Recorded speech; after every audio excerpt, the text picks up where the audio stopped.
నేను కూడా హైదరాబాద్లో ఒకసారి 20 సెంటీమీటర్లు పడితే హైదరాబాద్ మొత్తం ఫ్లడ్ అయిపోయి ఆ రోజు హుస్సేన్ సాగర్ బ్రీచ్ అవుతుందనే భయంతో సర్ప్లస్ వేరు బ్రీచ్ చేసి ఎవాక్యుయేషన్ వాటర్ చేశాం.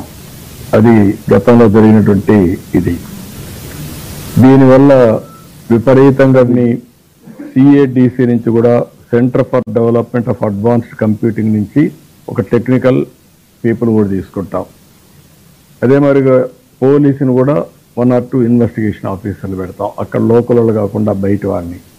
వీళ్ళందరూ వెళ్ళి అక్కడ ఏం జరిగిందో మొత్తం తీసుకొని వాళ్ళ దగ్గర ఉండే ఎక్విప్మెంట్ కూడా తీసుకొని డౌట్ ఉండే వాళ్ళందరి సెల్ ఫోన్లు కానీ వాళ్ళ యొక్క ఐప్యాడ్లు కానీ అవన్నీ తీసుకుంటాం, కంప్యూటర్లు తీసుకుంటాం.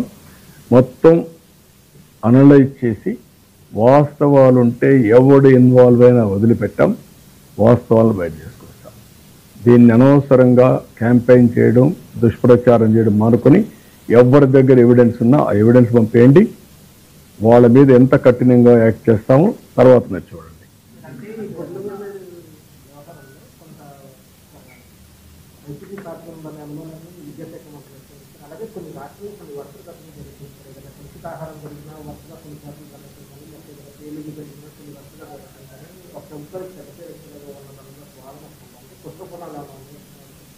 నేను అది కూడా రూల్ అవుట్ చేయడం లేదు.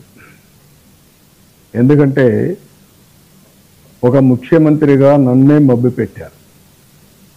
బాబాయిని గొడ్డలతో చంపేసి గుండెపోటని నమ్మించారు. రెండో రోజున నా పేరే పెట్టి నారాసుర రక్త చరిత్ర ఒక చీఫ్ మినిస్టర్ పేరే పెట్టి పేపర్లు రాశారు. అంటే అది నా ఉదాసీనం, నా మంచితనం. ఆ రోజే బొక్కలో పెట్టి ఉండాలి, ఎత్తపై లోపలేసి ప్రూవ్ చేయమని ఉండాలి. అది చేయలేదు కాబట్టి ఇవన్నీ చేసే పరిస్థితికి వచ్చారు. ఇప్పుడు కూడా అలాంటి సంఘటనలు జరుగుతున్నాయి. Be careful. నేను రౌడీలను అణిచివేశాను, ముఠా నాయకులను అణిచివేశాను, మత కలహాలు సృష్టించే వాళ్ళని అణిచివేశాను, తీవ్రవాదుల పైన పోరాడాను. రాజకీయ మసుగులో ఉండే రౌడీలు కూడా నేరస్తులు కూడా వార్నింగ్ ఇస్తున్నా, హెచ్చరిస్తున్నా, కబద్దార్ జాగ్రత్తగా ఉండండి. ఇప్పటికే రాష్ట్రాన్ని తగలబెట్టారు. ఎక్కడ చూసినా గంజాయిమయమైంది, డ్రగ్స్ మయమైంది, చీప్ లిక్కర్ మయమైంది. ఇవన్నీ ప్రక్షాళన చేసుకుంటూ వస్తున్నాం. ఇలాంటి తప్పుడు పనులు చేసి మళ్ళా లేనిపోని చేయాలనుకుంటే బయట వాళ్ళని కూడా తీసుకొచ్చి వదిలిపెడుతున్నారనేది కూడా వస్తూ ఉంది. ఇందులో ఇంకా నాకు కాంక్రీట్ ఎవిడెన్స్ లేదు. ఆ కోణంలో కూడా ప్రతి ఒక్క దాన్ని ఎగ్జామిన్ చేస్తాం. నేను మా పోలీసులకు అదే చెప్పాను. నేరస్తులే పొలిటికల్ పార్టీస్ రన్ చేసినప్పుడు ఒక నేరస్తులు ఒక దగ్గర ఉంటే హ్యాండిల్ చేయడం నాకు ఈజీ. నేరస్తులే పొలిటికల్ పార్టీ హ్యాండిల్ చేసినప్పుడు ఇలాంటి ఘోరాలు నేరాలు చేసి వేరే వాళ్ళ పైన పెడతా ఉంటారు.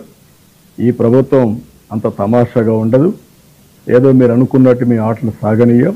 1-2 రోజులు అనలైజ్ చేయడానికి మాకు టైం పడుతుంది, కానీ ఆరోపించడానికి కరెక్ట్ కాదని మొహమాటం రావచ్చు. కానీ ఏదైనా జరిగితే మాత్రం అది చివరి రోజు అవుతుంది. మీకు గుర్తుపెట్టుకోమని హెచ్చరిస్తుంది.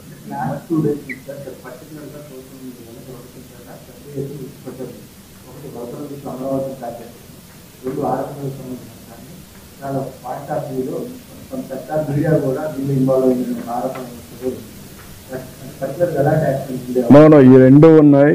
First of all will send information to everybody. Influence కూడా వాస్తవాలు పంపిస్తాం, ఎక్కడికక్కడ పంపించి స్ట్రైటన్ చేయడం చూస్తాం. ఎవరైతే కావాలని అవాస్తవాల్ని ఫ్రాడ్ని పదే పదే చేస్తారో చట్టపరంగా ఏ విధంగా కఠినంగా యాక్షన్ తీసుకోవాలో తీసుకుంటాం.